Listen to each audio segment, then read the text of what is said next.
बरायबाय आंनि YouTube channel mister गामसेयाव नायगिरि नोंथांमोनखौ आं बे समाव बरायग्रोनाय थाबाय।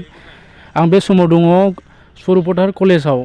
बे सरपटार कलेजाव दिनै मोनसे मेहेरगोनां मोनसे हाबाफारि लादों, जि हाबाफारिया बावैसो सान सिगां जुलाइनि 28 अक्ट'खालि जागायनानै 8 आगस्ट'आव बे जोबदोंमोन। इंलेन्डआव जानाय बार्मिंहाम 2022 जि कमनवेल्थ गेम जादोंमोन, बेवहाय आसामनिफ्राय सासेल' बादायारिया बेवहाय गल्ड मेडेल देरहासारनो हादोंमोन। दा बेखौनो बरायनाय हाबाफारि लादों।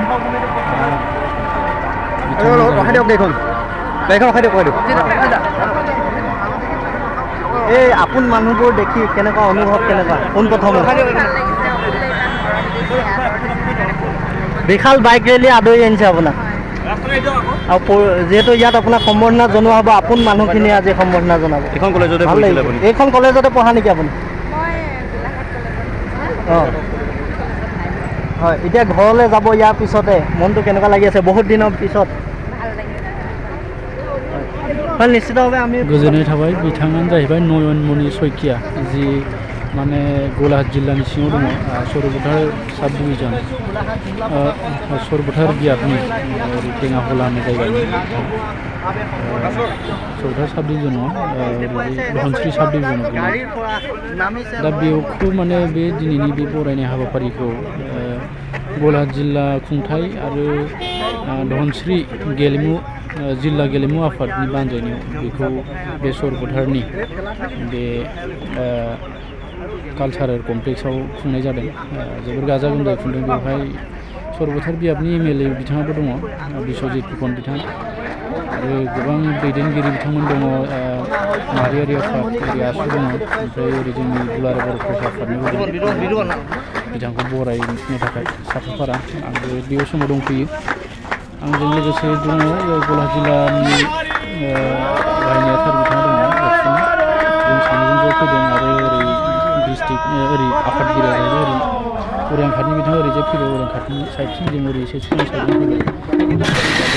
बरायनाय हाबाफारियाव जोंबो बाहागो लाफैबाय, बिथांखौ बरायनानै थांगोन जों। दा बे समावनो आं एसे बिथांनि सोमोन्दै एसे आं माबा खालामबाय, ओरै ब्लग बानायबाय आं, जिहेथु नायगिरि बिथांमोना नायनानै एसे उत्साह मोनो, एसे गोग्गानाय नाङो। माने बे गेलेनाय बिसिबां गोजानाव गेलेनानै कमनवेल्थ गेम सनानि मेडेल देरहानो हानाया बे बहुद नाजाथाबनाय थानांगौ।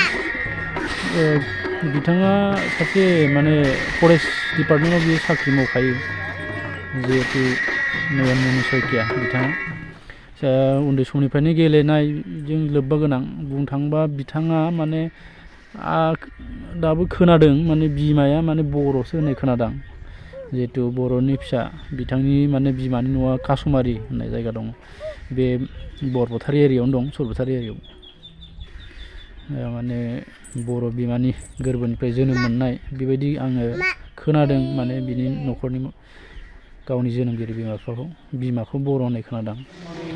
दा नैबे जाहैबाय कालचारेल कमप्लेक्स सरपटार कलेजनि। बेवहाय आसुनि दैदेनगिरि दङ, गोबां माने दैदेनगिरि बेवहाय जमा जानानै दङ। जिहेतु गल्ड मेडेलिस्ट बिथाङा मोनदों लन बलाव। खोब सोरबा मिथियाबो जानो हागौ लन बला माबायदि। लन बला एसे आलादा रोखोमनि, जोंथिं बारा गेलेनायखौ नुवा। बे बलखौ माने एसे फिसा, क्रिकेटनिफ्राय देरसिन जागोन, हलाय हरनानै माने टारगेटखौ माने बारनांगौ आरो बेबायदि। दा बेखिनि नोंथांमोना आं दिन्थिगासिनो दं। इंलेन्डआव जादोंमोन बे कमनवेल्थ गेमा। बेहाय जानायाव इण्डियाया फर्थ पजिशनाव दङ कमनवेल्थ गेम्सआव। माने सनानि मेडेल 22टा 22टा सनानि मेडेलखौ मोननो हादों, आरो सिलभारा 16टा 16टा सिलभार मेडेल, आरो ब्रन्जआ जाहैबाय 23। गासै 61टा मेडेल देरहानानै माने फर्थ पजिशन, ब्रैथि बाहागोआव माने सहैदों आरो बे जोंनि बे गेमाव, कमनवेल्थ गेमाव, गासै कान्ट्रिफोरनि गेजेरावनो, हादोरफोरनि गेजेराव। गिबियाव अस्ट्रेलिया बांसिन मोनदों, बिसोरो टटेल गल्ड मेडेलखौनो 67 मोनदों, 67टा। इण्डियाया ब्रै पजिशनाव दङ, सिगां दं। ओरै अस्ट्रेलियानि उनाव इंलेन्डआ दङ, इंलेन्डनि नेक्स्टआव कानाडानि उनाव जाहैबाय इण्डिया। जोबोर मोजां बाथ्रा बियो जोंनि थाखाय गोग्गाथाव ओरैनोथ' आसामनिफ्राय बिदि गैयामोन गल्ड मेडेल बिथाङा देरहानानै फैदों मोजां बाख्नायथाव आरो जोंनि लकेलिटिनि थाखायबो जोबोद बाख्नायथाव होनांगोन मानो होनबा ओरै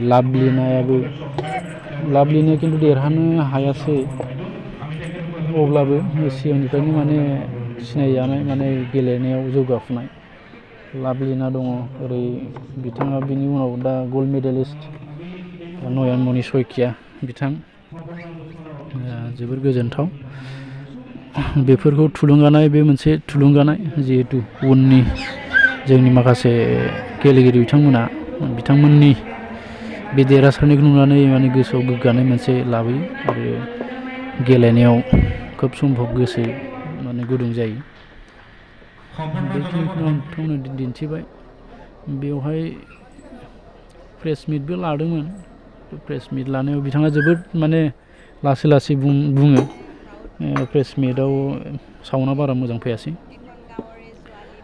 दा बेखिनिखौनो नोंथांमोननो आङो दिन्थिबाय आसा खालामो भिडिअखौ मोजां मोनोबा लाइक हो कमेन्ट खालाम आरो साबस्क्राइब खालाम शेयार खालाम